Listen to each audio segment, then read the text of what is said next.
Welcome, ladies and gentlemen, my name is Soulfax. Today you're watching the first episode of a new series that I will be calling German Stalinium. I know it's kind of a weird name, but well, if you watched the last video that I uploaded, you will know that the purpose of this series is to show people, and of course myself, that a decent German tanker can do better in Russian tanks than a decent Russian tanker can do in the same tanks. Or basically, that Russian tanks are kind of overpowered and the whole game is kind of leaning towards their I would call supremacy. So basically in this episode we're going to be looking through the first three T-34s. I skipped the first few tanks in the Russian tree, mainly because these tanks, number one, are barely tanks. The BT-7s and the T-26, of course the T-60s, all of those tanks are very light tanks.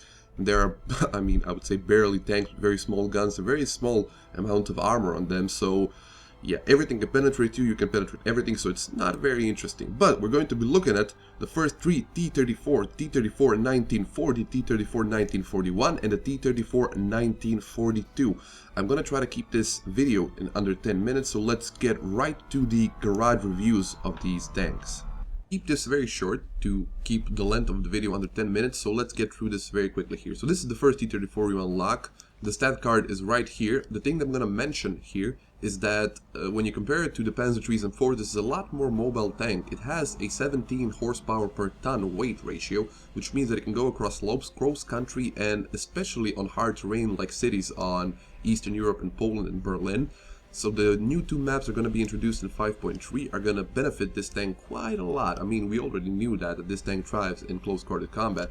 Couple that with the 25-degree turret rotation speed, this tank is really a beast in close quarters. The armor protection of this vehicle is very, very good. The front plate is, like I didn't say, 45 millimeters of armor, which means that if you angle it, couple that with the 60-degree construction slope that it has, it can reach up to 100 millimeters of armor, which means that for some reason, even Panzer IIs with the long 75 millimeter gun will, most of the times, if you angle it, not be able to penetrate the front plate, and will sometimes choose to shoot the side armor, which is extremely trollish and will bounce almost everything.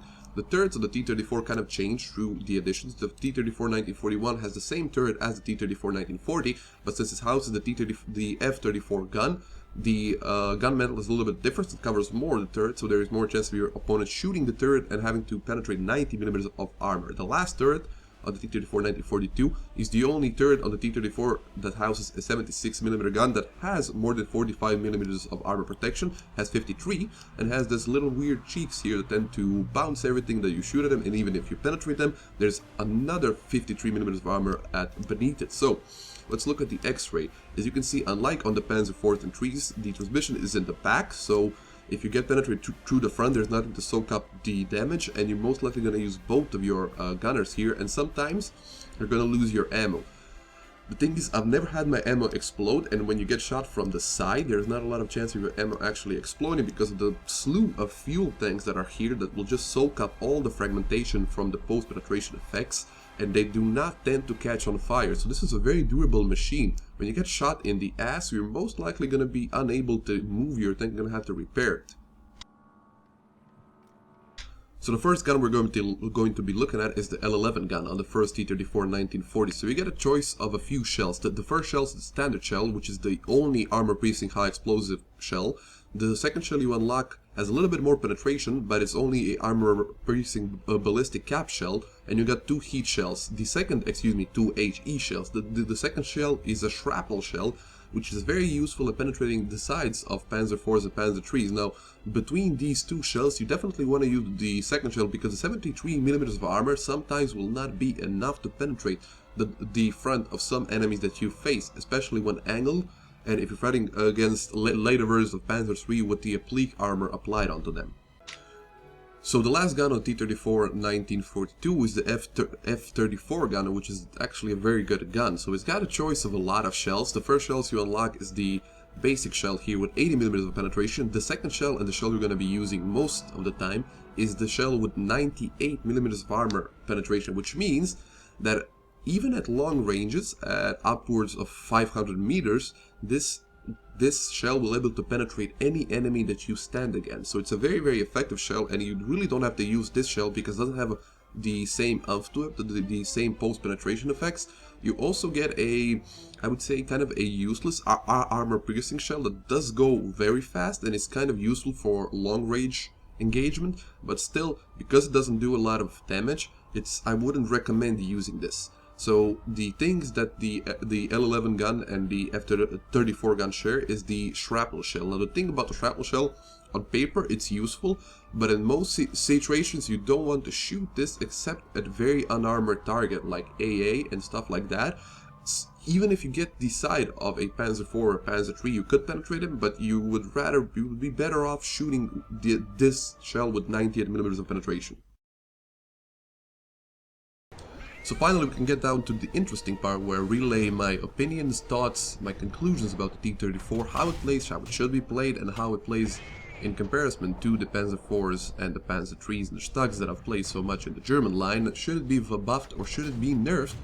And basically, yeah, this is not how you should play it. This is a long-range confrontation on the Kursk map, and I'm playing in the T-34-1941. And this is basically how I played for the first few matches in the T-34. I know all that old habits die hard, but for some reason I just thought that, I don't know, I just kept with my old way of playing, stay at long range, try to flank around, and the T-34 can definitely do that. But whilst doing that somewhat competently, that's not a word, whilst it can do that, it won't do that better than its opponent. I mean, a Stug with a 75mm gun or a Panzer IV with the long 75mm gun will outshoot a T-34 at long ranges because their guns have more shell velocity and have more penetration at range. But in my experience in playing both German tanks and the T-34 from the Russian side, that's where the advantages of driving a T-34, of a Panzer IV in comparison to the T-34 end. Basically, the only area in which the Panzer IV with the 75mm long barreled gun is better than a T-34 is at long-range confrontations, which is so weird. I mean, how can one tank be so much better than the other tank? Where the T-34 actually excels is not at these weird situations where you snipe an opponent at 1 kilometer range, but in these situations. So this here is basically where the T-34 thrives, in close quarters combat, in towns where there's a lot of streets, a lot of places enemies can pop out from, and a lot of places you can pop out from and attack your enemies here. I sneaked up on a KV-1B here, a captured finish version, which is basically the most dangerous single tank you can face in these tanks. And I know it's weird, it's a Russian tank, but what I wanted to say is that when you're in close quarters combat, you have all the advantages over your opponents. Yes, the T-34 can be used as a flanker. You can use its speed to flank around maps and to get in better position than your opponents can actually get into. But the problem is that you're not using the 100% of your tank in those kind of situations. The T-34 has a great power to weight ratio. It's very fast. Its gun does have decent penetration in comparison to the German guns, but what people do not understand is that it doesn't have to have great penetration when you're shooting at targets that are basically, that don't have a lot of armor. There's an F2 here. As you can see, his turret was angled. That's 50mm of angled armor. I just cut through it very quickly here. I knocked out his gun, and the second shot is gonna finish him, there's no doubt about it. I mean, he ventured into town without looking around, and even though he noticed me almost exactly at the time that I noticed him, he wasn't able to turn his turret in time or his hull to actually either try to angle his front hull and maybe bounce a shot, or to get his gun on me. Now, the T-34, like I said, has a good turret traverse speed, and the thing that magnifies it is the fact that if both of you notice each other, if you and an enemy tank notice each other at the same time, and both of your turrets are not pointing in the same direction, you're most likely, in T-34, gonna be able to get your turret on your opponent before he gets it onto you. So that's one very, very big benefit, because basically when you have a tank that has a gun that will most likely one-shot people, if you get the first shot off, you basically won. In some situations, if an F2, let's say, shoots you at the front plate, it's gonna bounce. But if you shoot the F2 in the front plate, you're 90% sure that you're not gonna bounce. because the 50mm of armor on F2 is not enough to stop almost anything, and you're just free to shoot him wherever you wish to shoot him. The T-34 really is a beast of a tank, and what I find myself doing the T-34 is, unlike in this situation here, I don't have to aim too much. Here I'm fighting a KV-1 that has a lot of armor and only a few weak spots here. This is the last shot that's gonna take him out. But what I find myself doing in the T-34 is really not aiming at the weak spots anymore. This is another match on Poland, excuse me, and I'm going through the side streets here. And you'll see a few examples of both mid-range shooting and just close-range one-shot kills. So like I said, in the T-34, I find myself not aiming at weak spots because with the gun penetration that you have, which on the F4, on the 1942 is 98mm of penetration, you really don't have to aim all that much, mainly because your opponent has at maximum 50mm of hull armor until you reach the Panzer IV-Gs and Panzer IV-Hs and Ys, and at most 50mm of turret armor. Now you can kind of argue that the Panzer IIIs with the oblique armor do have some extra armor protection, but again, against 98mm of penetration, it's not gonna do a lot, and there's a lot of areas on the Panzer IIIs that you can actually shoot without worrying that you're not gonna penetrate here. And while we're on the subject of armor, I need to discuss the armor on the T-34 just a little bit more. Now the armor on the T-34, the front plate at least, is 45mm thick and it's sloped at a 60 degrees angle, which means that if you couple that with effective angling, you can get around 100mm of armor protection at most. And there are zones, even if when you angle it, that are 60 and 80mm of armor. But the thing is, you don't get penetrated all that often through the front plate. I think that's because of a few reasons. Mainly, the sloping mechanics in this game are kind of broken, and I mean, I don't have any concrete evidence of that except personal experiences, but I haven't been penetrated through the front plate all that much. Most penetration that I've got have been through either the turret or the side of the tank, and the side of the T-34, like I said earlier, is extremely trollish, like you just saw now. I mean, that's 135mm of penetration on that stock G there with the long 75mm gun, and he failed to penetrate again. Same shot, failed to penetrate again. Now, the first reason, like I said, is that the sloping mechanics are kind of broken currently, and that the German tank's armor is, the Russian tank's armor, especially the T-34 at lower tiers, is not performing as it should.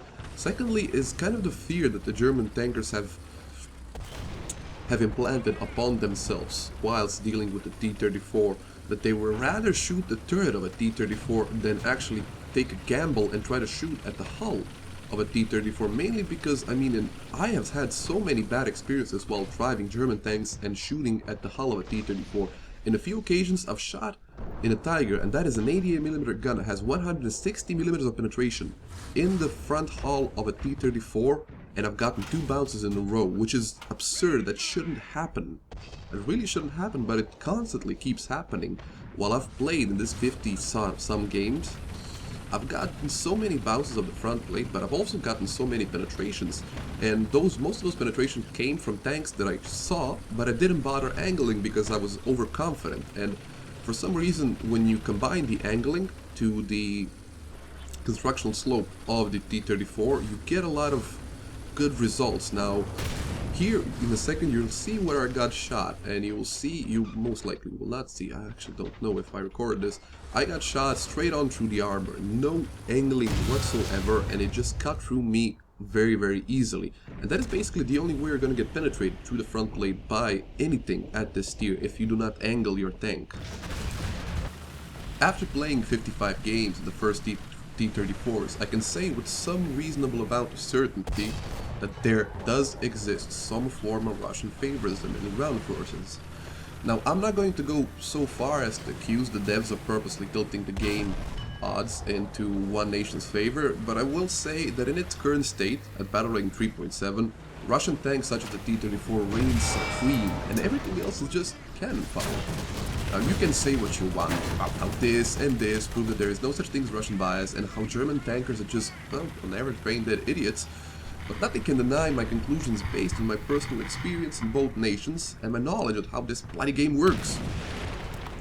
There is not a doubt in my mind that the T-34 is in every way, shape and form, on paper and in practice, better than the German Panzer III's Bors, Stags, Marauders and every tank it will face at this battle rating.